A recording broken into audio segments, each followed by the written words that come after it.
Daddy? Don't they think they're clever, Daddy? Huh? The Invisibilists. When you're doing the event and you have everything unlocked, you have to run this.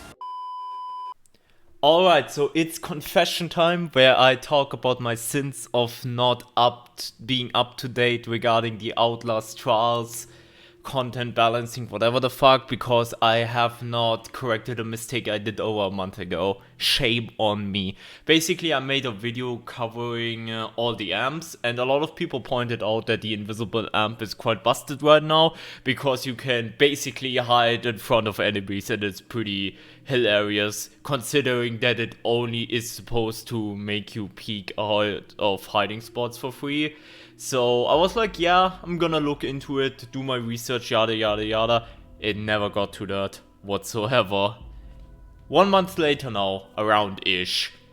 I'm now doing this video to correct my mistakes, since Toxic Shock aka Winter Kills 2.0 is currently out right now, and one of the hot things in this event is that you will have to use hiding spots. So I was like, yeah, let's test it out a little bit, see what it is like if you can just jump into hiding spots in front of enemies and see what happens.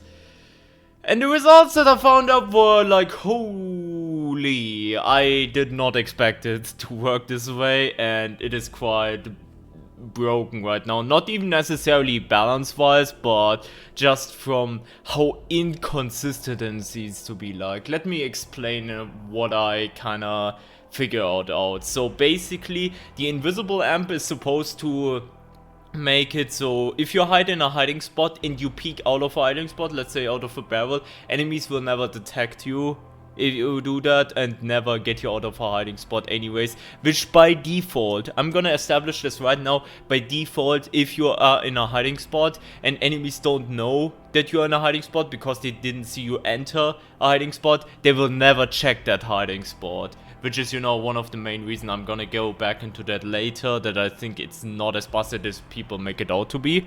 But yeah, basically you can peek and, you know, not get caught. Now from my testing, you can basically hide in people's face pretty much and get away with it. Even in some really edge case scenarios, like I had it where someone was like right besides me, I entered the hiding spot and they didn't find me. I had it where even Coil, like as a prime asset, he like swung at me towards the hiding spot. Like I had enemy testings where they even swung at my hiding spot because, you know, they just saw me enter and they lost me.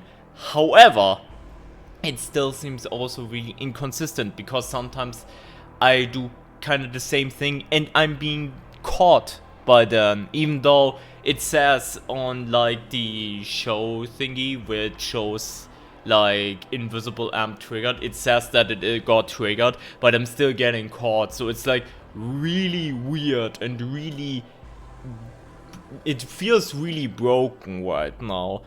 Now, the question we have to ask ourselves is this broken? Yes, because it's buggy as fuck, but looking at it from a balance perspective, I don't think it is as insanely broken as people make it out to be, for multiple reasons. First, as I established right at the beginning, basically the way the game works is if you're in a hiding spot and people don't know that you're in a hiding spot, let's say you run into the dark, like you're getting chased, you run into the dark and go in the hiding spot, and the person does not see you enter the hiding spot, they should never find you. They should just period never find you, which is like a fail-safe mechanic in the game.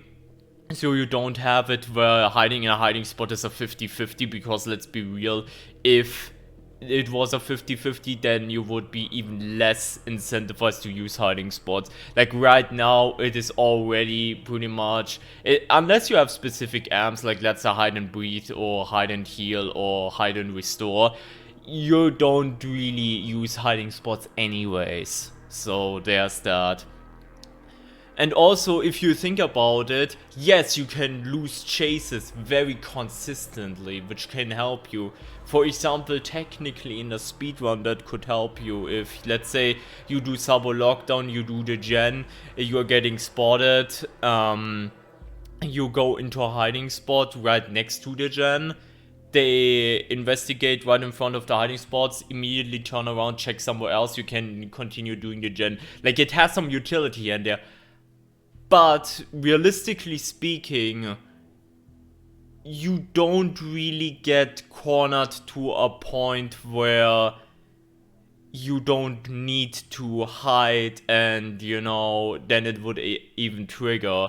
Like, yeah, there are dead end rooms in this game, obviously. There are some rooms that have only one entrance and maybe one hiding spot. If you get to a point like that, then yeah, you will get insane value out of this amp. But most of the times you're not getting cornered. Even if you have locked doors and whatnot, you just bash them in with 2 hits with, the prescriptions, yada yada yada. Like, there shouldn't be that many scenarios where literally getting cornered. You can just keep on running, you have shitload of stamina, combined with the exhaustion thing that I covered a few weeks ago on like another video. Like, you have so much stamina, you are faster than the enemies. Like, there's no enemy that's faster than you. Enemies, especially on lower difficulties, like let's say Genesis or Pro X, already half lose you around corners. Like, there aren't that many. The main point that I want to get at, and I'm probably rambling at this point already, and apologies for that. The main point that I want to get at, I don't think there are that many scenarios where you would legitimately go, unless you use it deliberately for funsies, where you would go, okay, that is insane value out of Invisible. There aren't that many scenarios. If I look at Invisible, I kind of compare it to Slippers, for example. It is comfy, you can use it deliberately. In the case of Invisible, using it over and over again to hide from enemies and make them go away and whatever the fuck.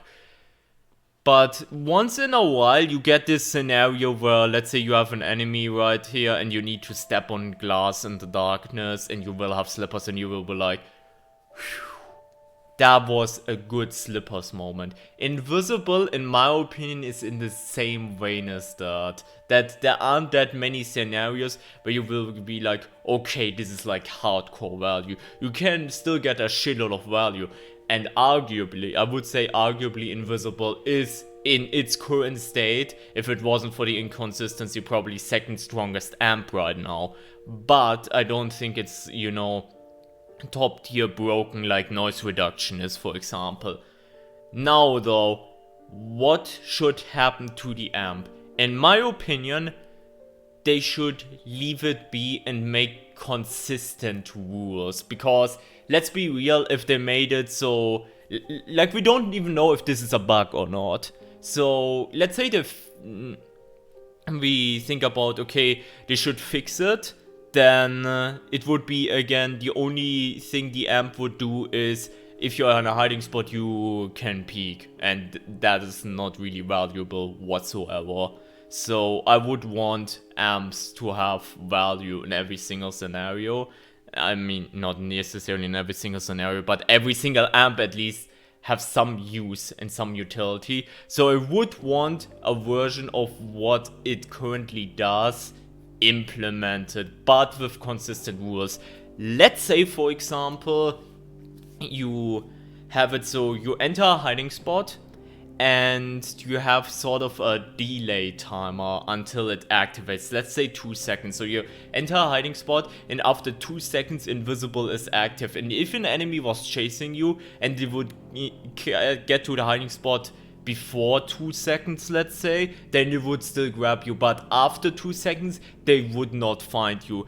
That rule would make it way more consistent, figuring out. Because again, as I mentioned before, with some of the testing, sometimes even after hiding, like, I went ahead and hid in front of an enemy, they checked and then left, I immediately unhid, they turned around and saw me, I hid again, and somehow they didn't find me.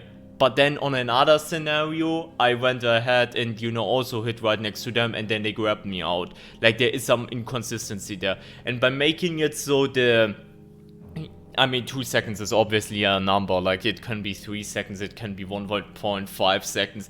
Like, any types of these numbers, but have a, you know, delay thing. And then make it either that after exiting the hiding spot you have like a 2-3 minute cooldown, or make it so it only works on an enemy once. So it only works on that small guy once, it works only on Night Hunter there once, it only works on Coil once in the trial, let's say. So you have some sort of limit of usage. You will still in this version of Invisible get a shitload of value out of it, in my opinion, because you're literally negating chases and hits and losing aggro for free pretty much. Like, it would still probably be one of the best amps out there, but it would have rules, and it would most importantly also be consistent and don't have this weird shit where sometimes if you hide right next to an enemy they don't find you, but sometimes they do. Like, it would remove that entirely if you establish rules like that. Let me know what you guys think of that. Have you made any funny experiences with the Invisible Amp? I would love to hear about that. And yeah, if you enjoy, make sure to drop a like and subscribe for more Outlast Trials content in your future. And other than that, have a great rest of your day and take care, everyone. Bye-bye.